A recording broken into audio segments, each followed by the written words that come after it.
Pushkin.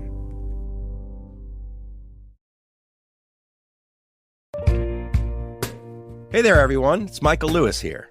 Welcome back to Against the Rules. Just now, there are lots of political conversations happening in the United States that some of us might have thought were over. Politics feels upended, chaotic, certainly distracting. But here's my point. This conversation we've been having here on this show about the rise of sports betting in the United States, many people once thought that conversation was completely over, that sports betting was de facto illegal forever, with only a few exceptions. And furthermore, that the issue would never come up again, because politicians had decided it. As you may recall, way back in the early 1990s, a New Jersey senator named Bill Bradley introduced a bill to keep most states from legalizing sports betting. Bill Bradley wasn't just any old senator. He'd been a beloved college and professional basketball star. When he spoke out about the corrosive effects of sports gambling, people listened. So I passed this little bill.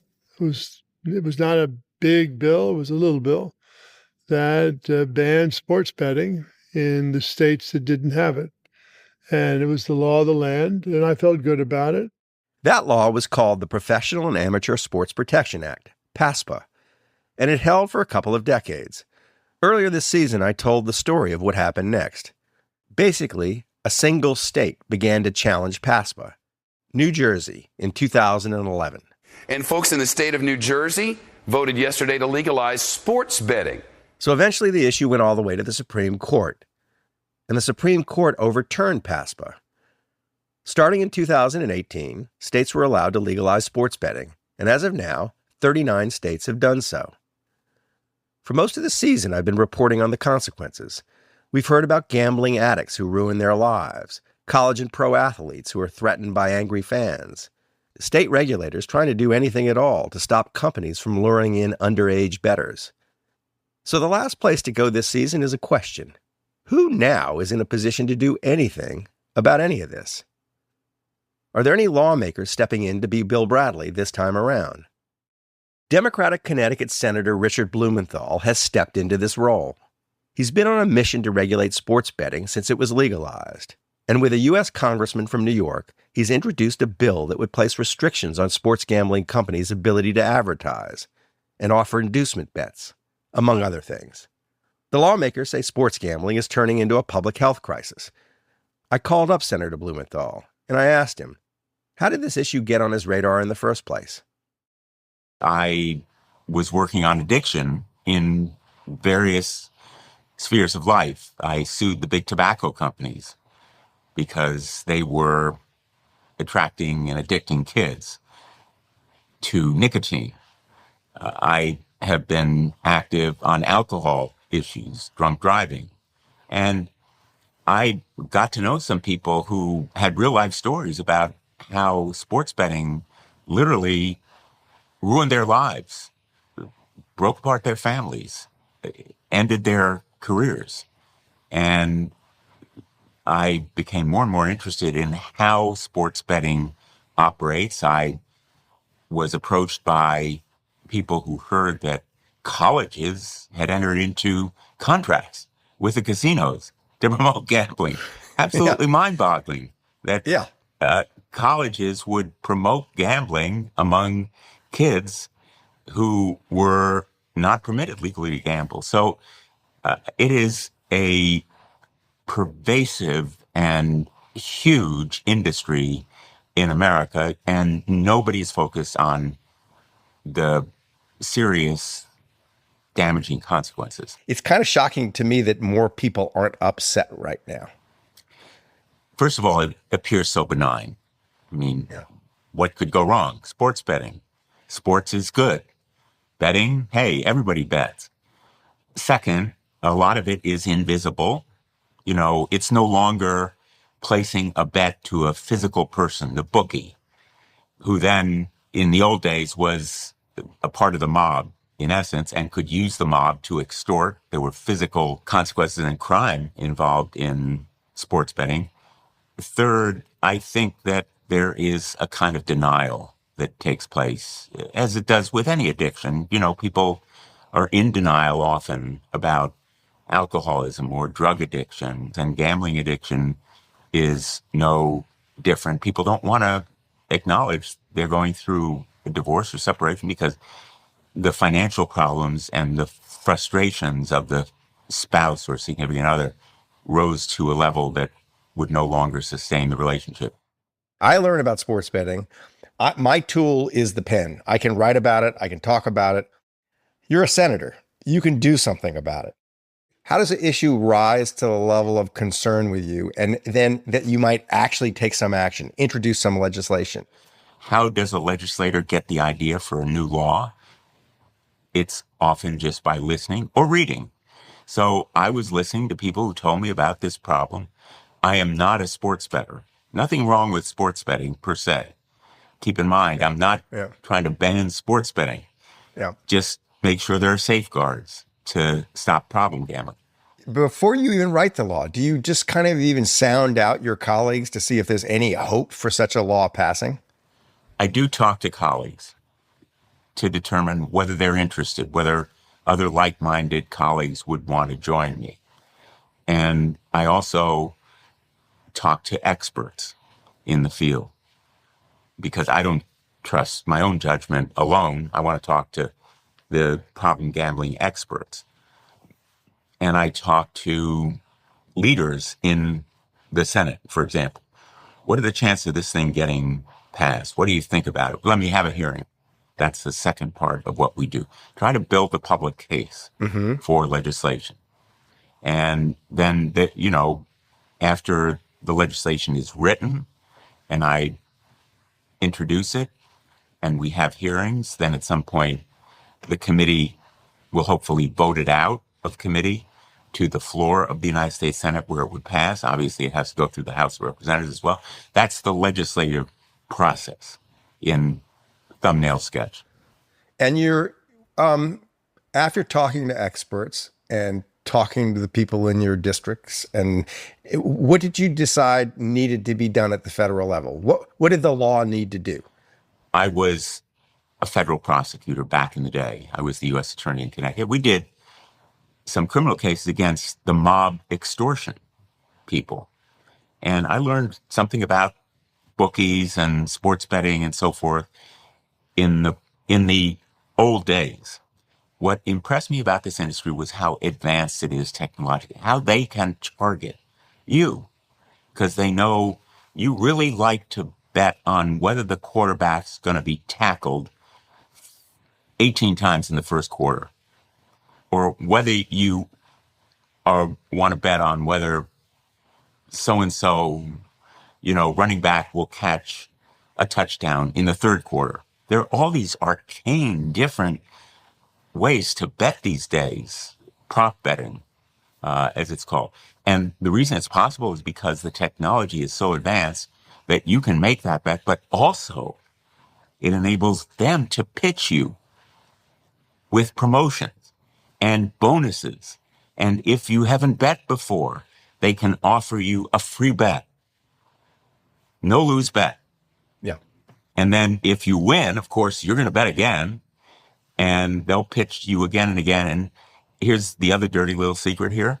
If you're losing, they will continue to target you. That's the way they make money.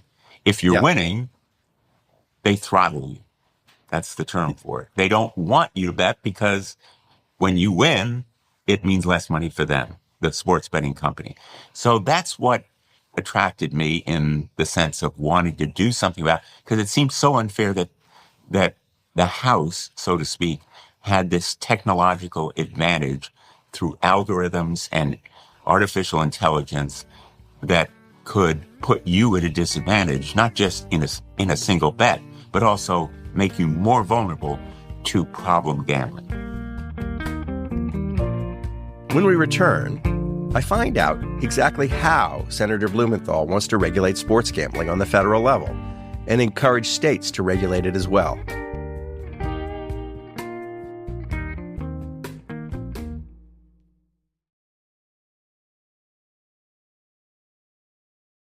We're back with Connecticut Senator Richard Blumenthal. I will say that his bill, introduced in the fall of 2024 with New York Democratic Congressman Paul Tonko, has a much better acronym than PASPA. It's called Supporting Affordability and Fairness with Every Bet, or the Safe Bet Act. There are two approaches to the legislation. One is to try to set standards for those promotions and pitches and the hours when they can do advertising. And the other bill is to take money from the excise tax. There's a 0.0025 excise tax on all gambling, and to use part of it for treatment of problem gambling. So I kind of took a while to come up with the two approaches. The first approach is the one that interests me most because the gambling industry is perfectly happy to have all the attention focused on the problem gambler. Like it's their fault. And it has nothing to do with the way the environment is designed to create and mine addiction. And in fact, the playbook of the gambling industry from before sports gambling has been to sort of like, oh, people need to learn how to control themselves. And there's some people who have an illness and we'll just treat them. So this first part attempts to kind of constrict the industry. What do you think needs to be done? The framework of this bill is fairly straightforward. First of all, betting anywhere in any state requires that there be state standards. We want the states to be actively involved, but the standards have to comply with certain minimums set in federal legislation. And those minimums prohibit, for example, sports betting broadcast advertising between 8 a.m. and 10 p.m., prohibits sports betting advertising during the sporting event, advertisements designed to induce gambling with bonus, no sweat, bonus bets. We prohibit sports betting advertising designed to induce use of gambling products by showing audiences how to gamble or explaining how wagers work.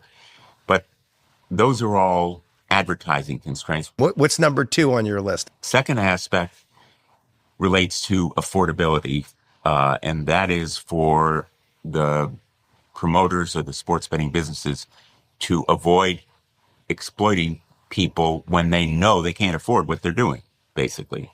It prohibits operators from accepting more than 5 deposits from a single customer in a 24-hour period, prohibits operators from accepting deposits via credit card. It requires affordability checks if there is a certain amount of gambling. And it requires a national clearinghouse for people to be able to exclude themselves. This point is really important, Mike. It is? Yeah, the self-exclusion part. A lot of people know they're betting too much. They know they're getting in over their heads and they want to be able to stop. But the nature of addiction, obviously, is they can't stop as long as, the betting is out there right in front of them.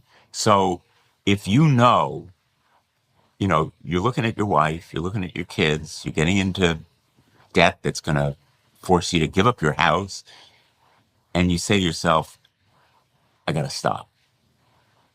I need help. I want someone to tell me you can't gamble. So there is a possibility for self-exclusion to stop not just the advertising, but also potentially the access. So if I put my name on this list, I can't just take my name off that list when I want to gamble. I put it on the list and I'm stuck.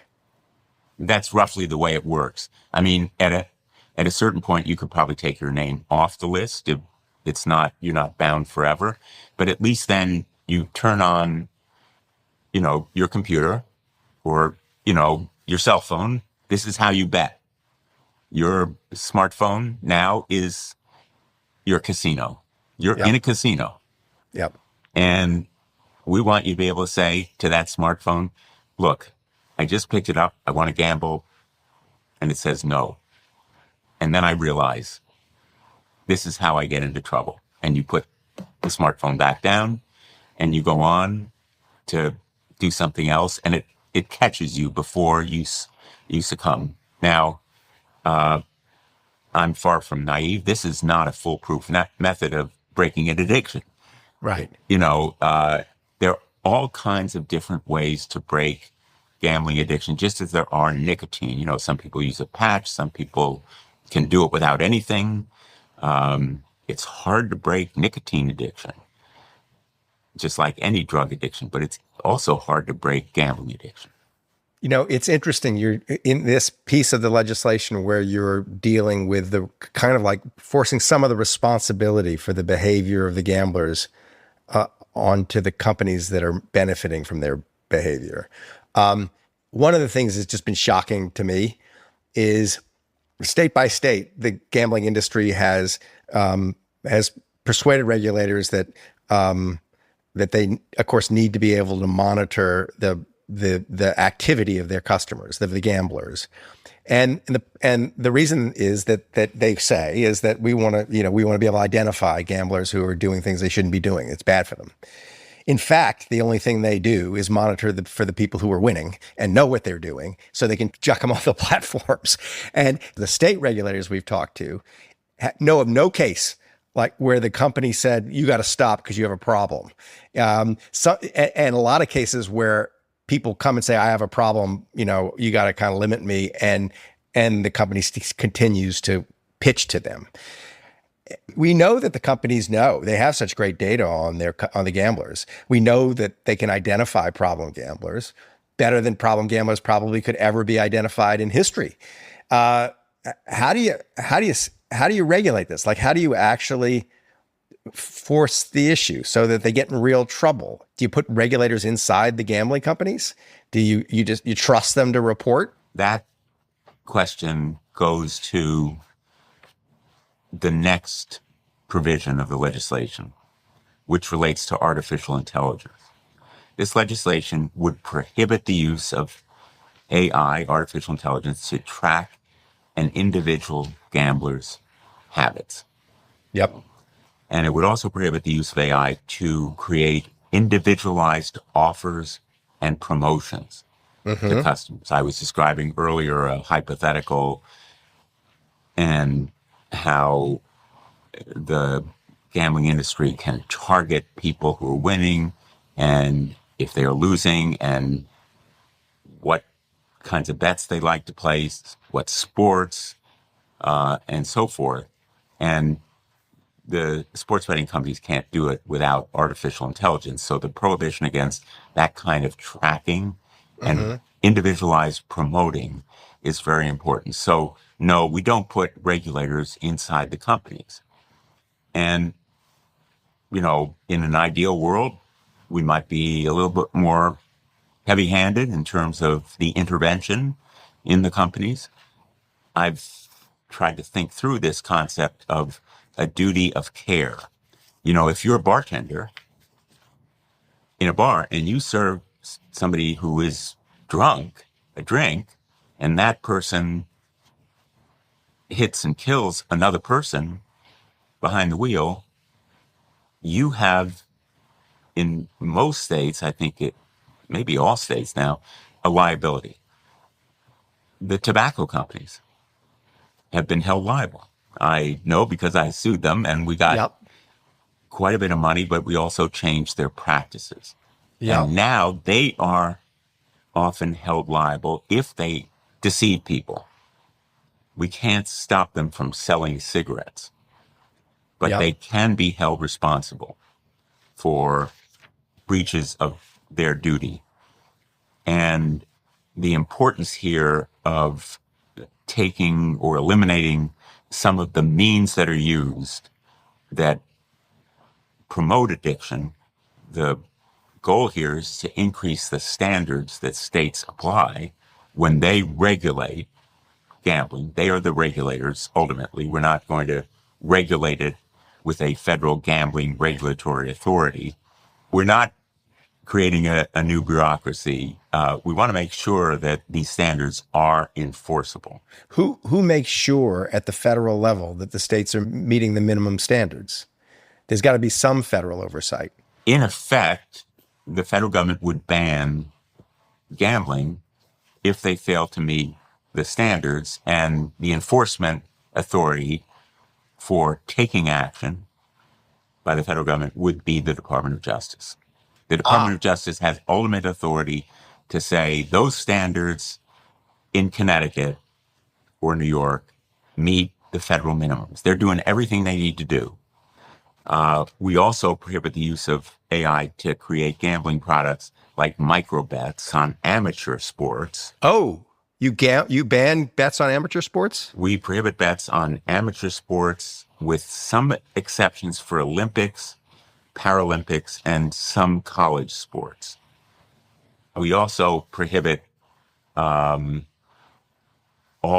proposition bets featuring college or Olympic athletes. So this is, very clearly a dark side of this is the pressure on young people who are playing sports to mollify the bettors who are betting on their behavior, and the threats they're getting are, it's crazy. They feel like they're all working for the mob, and the mob is going to come kneecap them if they don't do the thing they're supposed to do on the field or don't do it.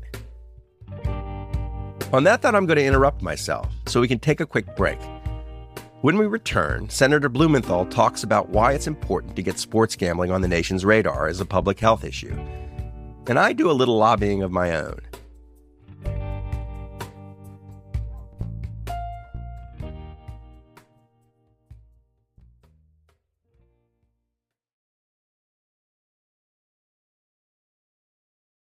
I'm back with Senator Richard Blumenthal. I asked him what else he wants to see happen besides the passage of his own Safe Bet Act. This may sound inconsequential, but it could be important. A Surgeon General report on the public health impacts of sports betting, which goes to the very first question that you asked me. Why aren't there others who care about this issue? There's a very powerful, well-resourced industry that wants to squelch awareness. And the challenge here is to elevate it, to raise awareness, partly to get this legislation done, but also because erasing the self-denial, getting families to focus on the problem gambler. Well, maybe people will begin asking that question like they do now with alcoholism. Bring it out in the open. What I'm curious, does the sports gambling industry and the sports gambling problem remind you of anything specifically? What's the precedent? It reminds me a lot about tobacco. There was a time when advertisements for smoking actually had doctors in their white coats recommending Chesterfield. I remember very vividly because my mom smoked. Eventually, unfortunately, she died from diseases related to tobacco. But I can remember the ads that said, in effect, doctors recommend Chesterfield cigarettes. Like, this is healthy for you. Helps you lose weight. Well, in a certain way, I'm reminded of it because it's a seemingly harmless activity with an invisible effect that can be highly destructive. Sports betting industry is tremendously powerful. Needless to say, I've heard from them, and they want me to go away. They have huge resources to lobby and to do advertising, and they are engaged in both to a great scale. But the tobacco industry was also very, very powerful. And they spent a lot of money to try to keep us silent and stop our litigation and, in effect, deceive people. What do you think the future is for the bill? I think at some point the bill will pass. I can't tell you when. I also think that states will raise their standards on their own because the public awareness we're generating will affect state legislatures. I was the state attorney general of Connecticut, and before that job, I was in the state legislature. It is so much easier to get things done in state legislatures than it is in the United States Capitol because the stakes are so much higher here. I want to put in a plug for my other act. I do think that channeling money into problem gambling addiction treatment is very, very important. You know, we have programs to treat all the other addictions, literally all the other addiction, none for gambling addiction. And so taking a part of the revenue that comes to the government as a result of gambling or sports betting, I think appropriately could be used for state programs as well as federal programs to treat gambling addiction. And I think that bill is the more likely to pass more quickly because it may arouse less opposition from the industry for the very reason that you have said. A lot of the companies are more than happy to say, oh, we have no problem gambling. And whenever we encounter it, of course, we offer programs to deal with it. Right. I'm going to let you go, but I do want to pitch you what I think needs to be done. So the top of my list, my wish list for any bill would be a ban on advertising, explicit a statement of the odds of the bets, so that you see, so there's some transparency there, and the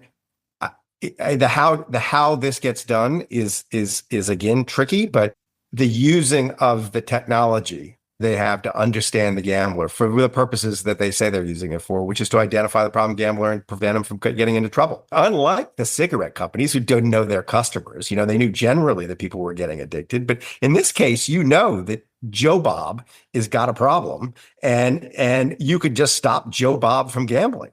And it is in theory really fixable in some ways, and to foist that responsibility upon them because they have the knowledge. And so those would be like my big three. There's a whole gray market, which isn't FanDuel and DraftKings because they don't want to get in this kind of trouble. But the marketing of and exploitation of minors, there isn't a high school in the country, I bet, where there aren't kids gambling on sports. And in college, it's like 60% of the men on college campuses are gambling on sports. Most of those people are underage. So hammering people for taking underage bets, because that's a period, especially with young men. Those brains are very vulnerable, and if you can protect people in that window, they have a much better chance of never getting into trouble in the first place. Those are great ideas. I love all of them. On the underage gambling issue, enforcement has always been a problem. Whether it's tobacco, liquor, anything involving social media, age verification is really problematic because kids are ahead of our technology. Yeah, I understand. Smarter than you and I. Yes, I understand. I understand, but at least banging that drum a little bit. I really appreciate you giving us all this time. It's my pleasure. I've enjoyed it. You got important things to do, and so thank you, and good luck with dealing with this tornado. Thank you. Take care. All right. Bye-bye. Bye. Richard Blumenthal is a Democratic U.S. Senator from Connecticut who introduced the Safe Bet Act with New York Congressman Paul Tonko in 2024.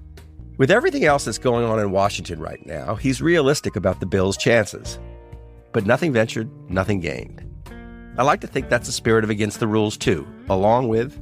Anybody can win, but everybody's gonna lose. Anyway, thanks so much for coming along this season. I've got to take a break here so I can start reporting for my next book.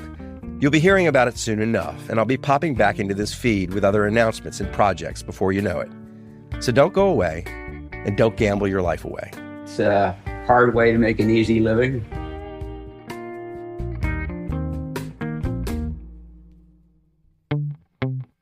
Against the Rules is written and hosted by me, Michael Lewis, and produced by Lydia Jean Cott, Catherine Girardeau, and Ariella Markowitz.